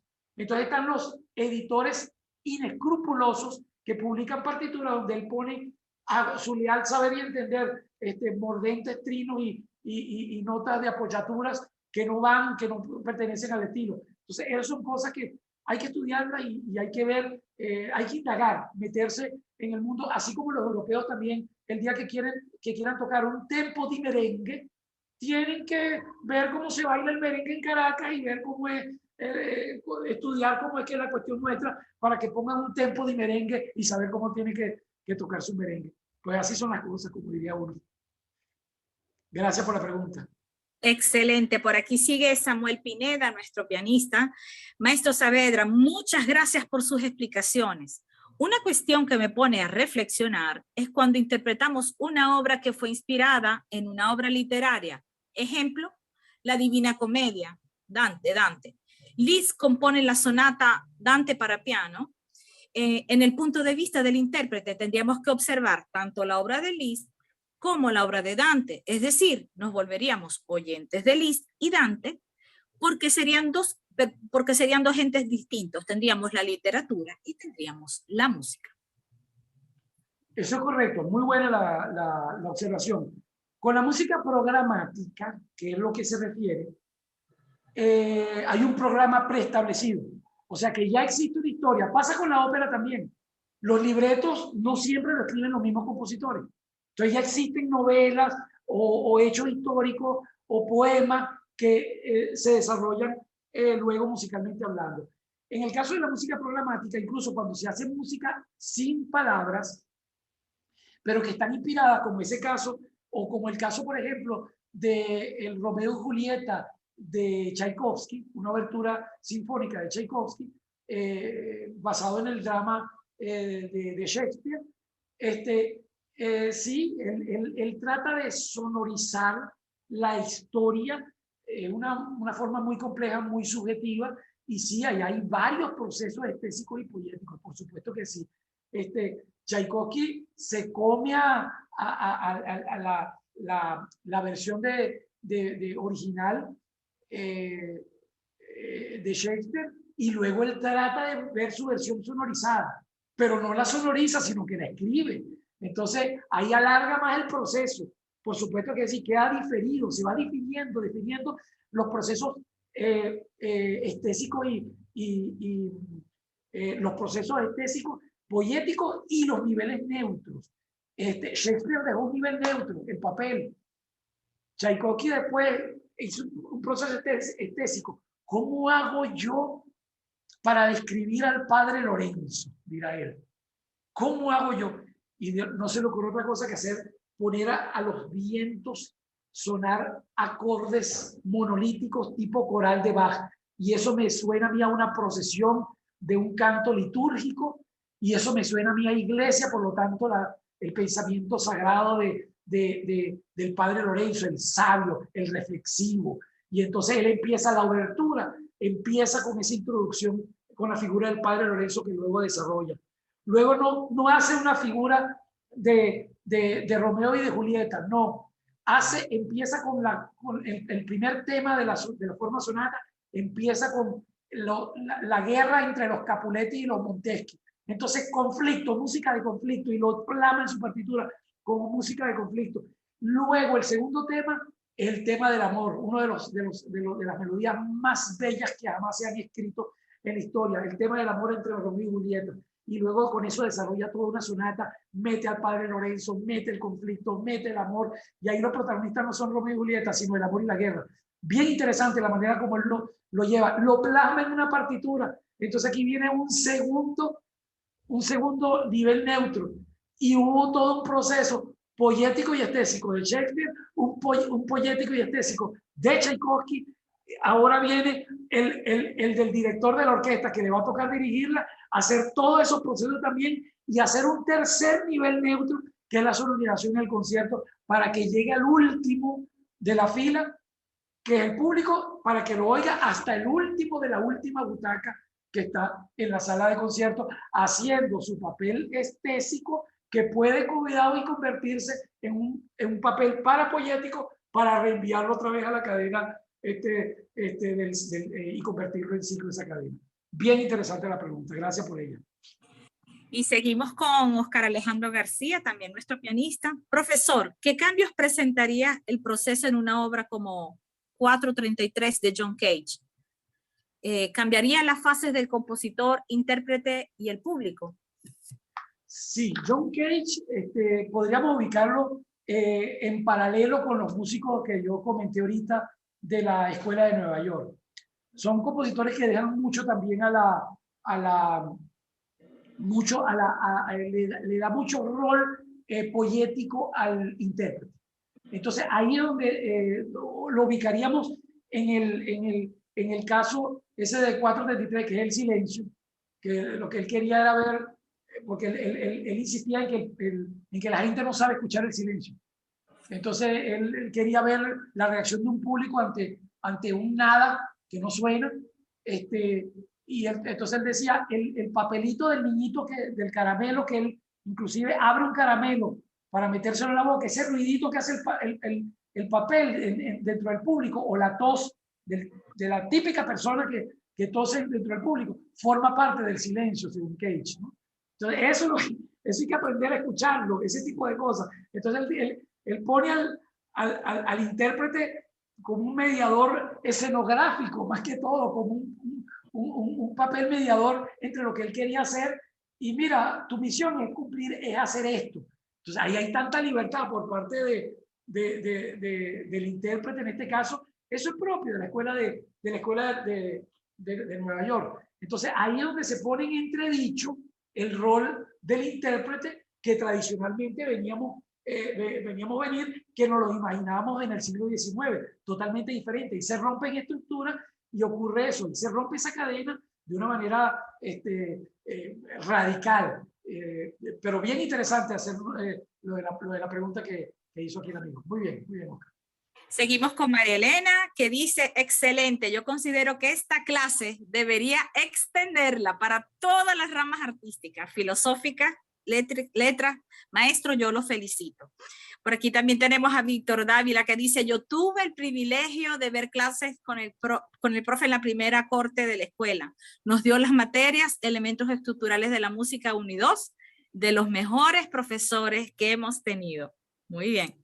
Gracias, Víctor. Saludos. Muy bien. De Valjova Saavedra dice, en el caso de las danzas, ¿existen niveles neutros? Interesante, porque esto que se aplica a la música se aplica también para todas las artes escénicas. Ocurre con el teatro, ocurre con las danzas, ocurre con la música. Por supuesto que sí. Cuando hay un nivel poético que lo hace para que se haga un montaje en un medio escénico, para que luego lo disfrute un público, está ocurriendo lo mismo, exactamente lo mismo. Ocurre con la danza.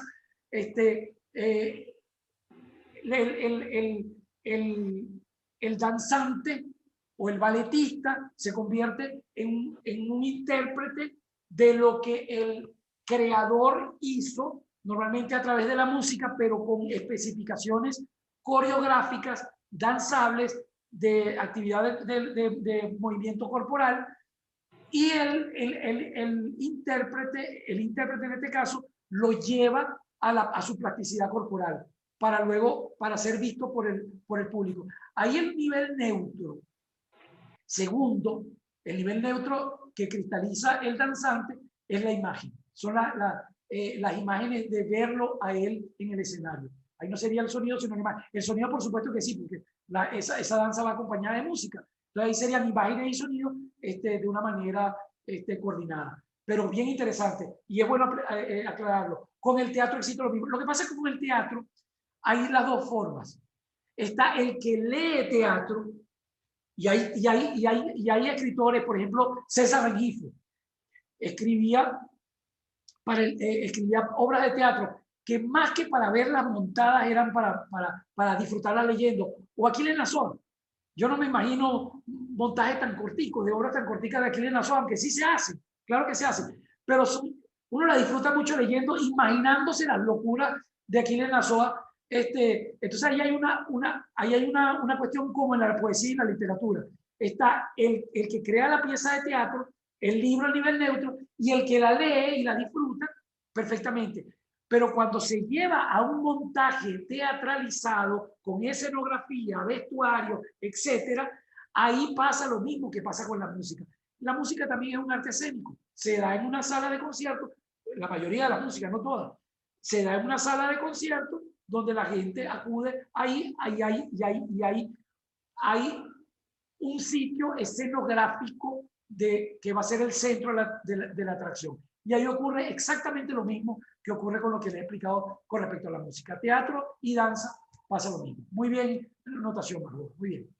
Por aquí Gabriela Román dice, para un intérprete sería interesante observar entonces la musa que inspiró al compositor, pero es muy atrevido. Si fue una tarde, ya ocurrió, y al menos que haya quedado en un video, sería imposible ver ese lugar de inspiración.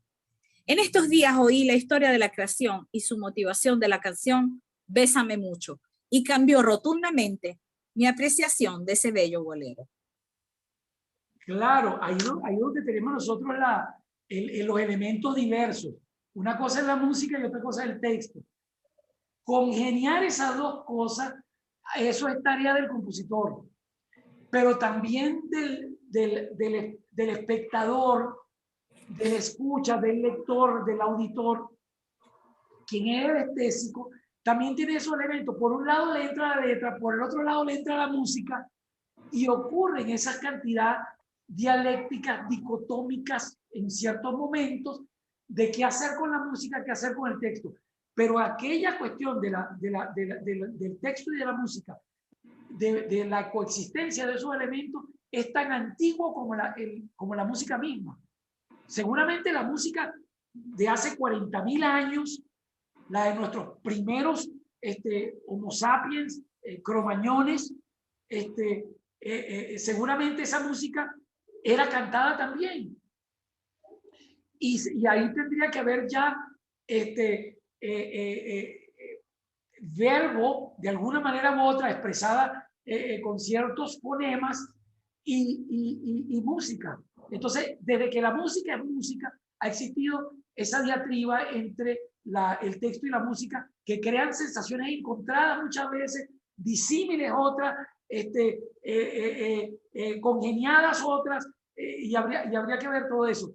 Pero eso es correcto. Entonces, buscar ese punto no ha sido una cuestión lograda nunca, y eso forma parte de la naturaleza misma de la música. Desde que la música es música, cuando existe el texto, existe la música, son dos elementos que coexisten, bien o mal, pero ahí están presentes y es una realidad. Y nos pasa de todo, al compositor, al intérprete y al público le pasa lo mismo, de tener esos dos elementos que tratan de armonizar de alguna manera u otra. Cada quien lo hace a su manera. Por supuesto que sí. Gracias por la pregunta. De Vladimir Blanchard.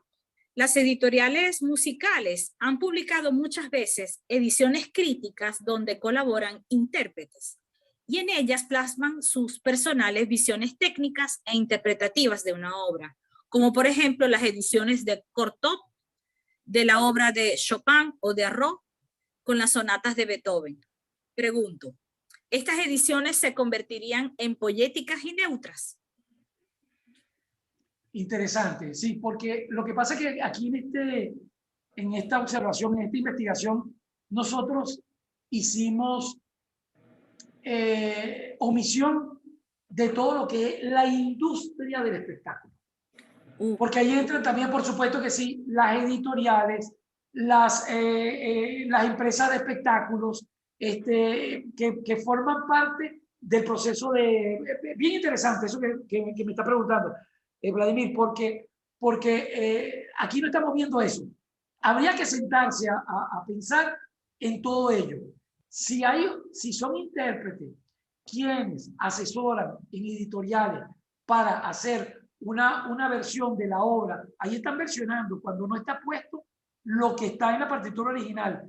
Y ahí hay un proceso estésico y poético, por supuesto que sí, porque le está interpretando un piano, un forte, donde no lo puso el autor. En la sonata para piano de Beethoven, Urtext, hay también de los editores han puesto también cosas. Ellos por lo menos tienen la responsabilidad de ponerlo entre, ¿cómo se llama? Entre corchetes, como decir, esto lo está poniendo la edición, no lo está poniendo el manuscrito original, haciendo las aclaratorias, para que ahí llega entonces el pianista, el intérprete, y ve la interpretación de los editores que están haciendo papel de intérprete, por supuesto que sí, tanto poético como estético, a su manera. Y luego el intérprete va a tomar decisiones. Yo voy a hacerle caso a lo que está escrito por Beethoven, pero lo que no escribió Beethoven, yo voy a tener mi criterio para tomarlo o dejarlo. Y ahí empieza tu proceso estético y poético también. Eso es correcto. Hay editores no tan escrupulosos, más o menos escrupulosos.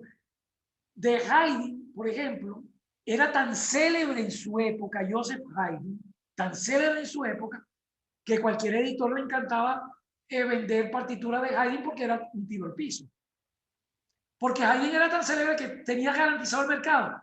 Mira, con decir esto es de Haydn, lo vendía, porque Haydn vendía el solo. Entonces habían editores inescrupulosos que agarraban partituras, incluso hechos por el mismo editor, poético totalmente, ponía su obra y le ponía que eso la compuso Haydn para venderla. Eso ocurrió. Y eso ha tenido en el mundo de la musicología y de los historiadores, ha tenido serios problemas, porque para encontrar manuscritos u obras editadas de la época con el nombre de Haydn, eso había que comprobar si era verdad, porque ya ponía en duda toda partitura de la época que fuera o no auténtica del editor. Claro, él hizo su papel poético, pero vaya con qué nivel de valores hizo eso para atracar a un público. Pero sí, el mundo del espectáculo da para todo, y sí, en esos grandes montajes también ocurren, por ejemplo, en una ópera existen los diseñadores, arquitectos, vestuarios, ellos tienen sus momentos poéticos y estéticos para interpretar vestuarios de la época, arquitecturas de la época, decoraciones de la época, y ahí entra todo un mundo, en el mundo de la interpretación, por ejemplo, una ópera, que de esa industria se ve de todo. Eso es correcto, eso habría que agregarlo si vamos a hacer una observación ampliada a todas esas cosas que se incorporan para la realización de un espectáculo musical. Muy bien, eso habría que tomarlo en cuenta, correcto. Sí, por aquí tenemos a Fiorella Peñalosa, dice excelente clase, profesor, buena ponencia. De parte de Luis González, buenas tardes. Este último punto sobre el teatro escrito para disfrutar la lectura más que la puesta en escena me genera la pregunta. ¿Tiene que decidir el compositor entre si escribir música para el disfrute del intérprete o el disfrute del público? Muchas veces no conviven ambas cosas. Bueno, con la música es raro ver que un compositor haga una obra para que la disfrute alguien leyéndola. Que por supuesto tiene que ser un músico, porque no lo puede leer más nadie. En cambio, leer y escribir lo hace prácticamente todo el mundo, más en este mundo globalizado hoy en día donde ya los índices de analfabetismo han caído drásticamente. Entonces, con el caso de la música, yo no lo vería como un fenotipo. Que algún compositor escriba algo para que otro lo lea y no lo oiga. Ese caso ya sería poco usual. Pero bueno, lo puede haber. Pero sí quiero aclarar eso. No es lo mismo escribir poesía para que lo lea cualquiera que sepa leer y escribir o que domine el idioma, a alguien que escriba una música para hacer leída un pentagrama y ya, y quedarse ahí. No lo creo. Ok, gracias por la pregunta, bien interesante. Del profesor Víctor Dávila. En el flamenco, los músicos aseguran que las tonalidades son parte fundamental de cada palo o forma que se ejecute. Si se toca una tonalidad que diste mucho del habitual, se dice que no suenan y dejan la responsabilidad al intérprete. Eso es correcto. Eso viene de la Edad Media, los modos. Habían tantos modos como caracteres se querían transmitir. Y eso ocurre con el flamenco también. Uno van a ver, por ejemplo, los modos habían de todo tipo. Estamos hablando en el siglo XVI, por ejemplo, los modos que venían arrastrándose del medioevo hasta el siglo XVI, vamos a tener todo tipo de modos. Desde los modos más mayores, los que tenían el mayor número de intervalos mayores o aumentados, como el lidio, que tenía segunda mayor, tercera mayor, todos eran mayores o aumentados. La cuarta aumentada, quinta justa, sexta mayor, séptima mayor, todos ellos a partir del primer grado. Eso le da un carácter. Y va habiendo toda una cantidad de modos intermedios hasta llegar al más menor de todos, que era el modo que empezaba en sí. Ese puede ser el mixofrigio, el hipofrigio, perdón, que sería todos los intervalos que se crean a partir del primer grado o son menores o son disminuidos. Segundas menores, terceras menores, la cuarta justa sería la excepción. Quinta disminuida, sexta menor, séptima menor. Entonces, todos esos menores dan otro carácter a la música.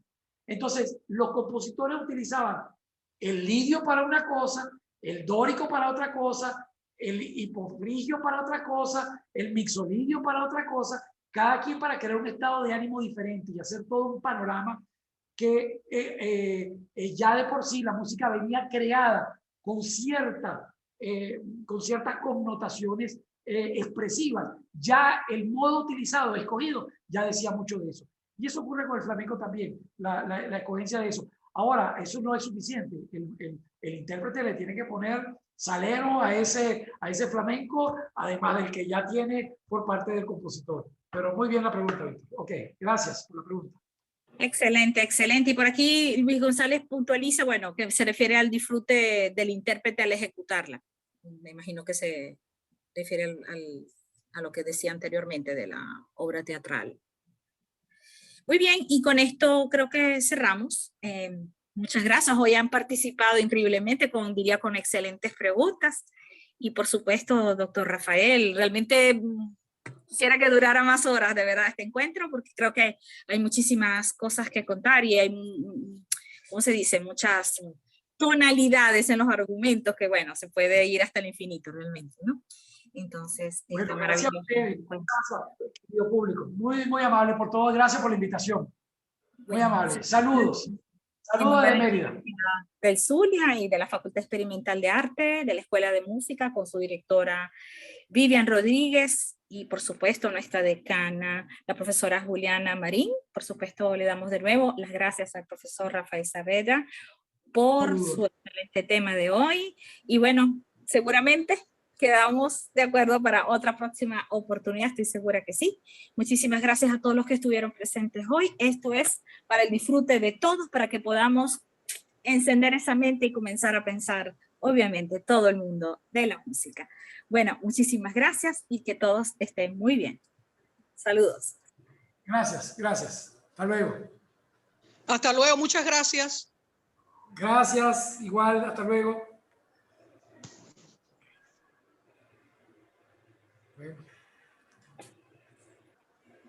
Listo.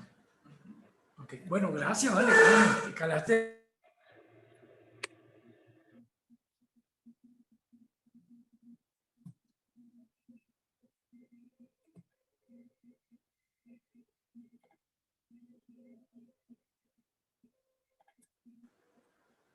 Qué bien. ¿Cuántos participaron? ¿Cuántos quedaron? Como tal máximo vi 43. Voy a cerrar por aquí. 35. 43, está bien. Está bien, está bien.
Sí, profe Vivian, solo olvidé decirle que los que quisieran el diploma de participación en la conferencia, que me escribieran.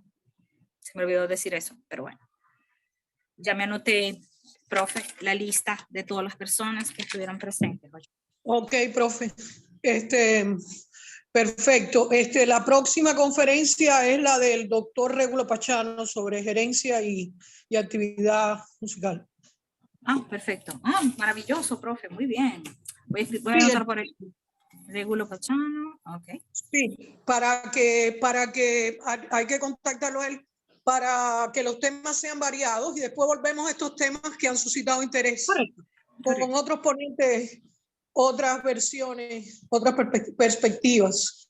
Esto es lo que más me encanta, que de verdad que se puede ver a través de tantos crisoles. Exactamente.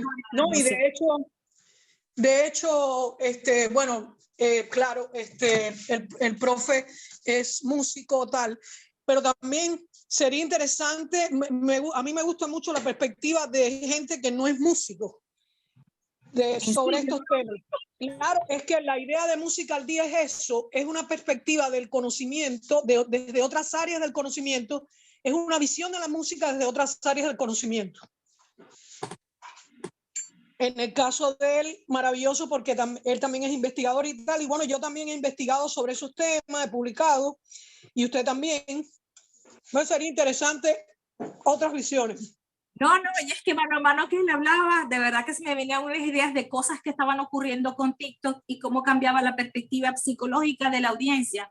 Ay, en tantas cosas y en el uso de... No, es que todo el tema, la teoría de la recepción se aplica a la música, se aplica a las artes en general. Pero la versión de los formalistas rusos era diferente también en ese sentido. Pero, profe, hay una cosa, usted debe prepare usted una ponencia, yo estoy preparando la mía sobre el mito y el tema en la música del modelo mítico, ¿entienden? El que yo he hecho. Entonces, yo pienso, por ejemplo, hoy sería, lo que pasa es que es rápido el espacio, pero el problema es dejar motivados a los muchachos. Increíble, muy bien, muy bien. Y gracias a Vivian, a Fiorella Peñalosa que sigue por aquí, y no sé quién es Fay en Ada Music, no tengo el nombre, solamente escribí Fay. Es un estudiante propedéutico. Hay que preguntar por el grupo propedéutico cuál es el nombre de ella, porque tampoco lo sé. Bueno, si lo quiere escribir por aquí, de una vez lo anoto. Excelente. Puede preguntar por el grupo propedéutico cuál es el nombre de ella. Bueno, excelente. Muy bien. Bueno, excelente. Voy a cerrar por acá. Y bueno, de nuevo, muchas gracias. Ok. Salud. Ok.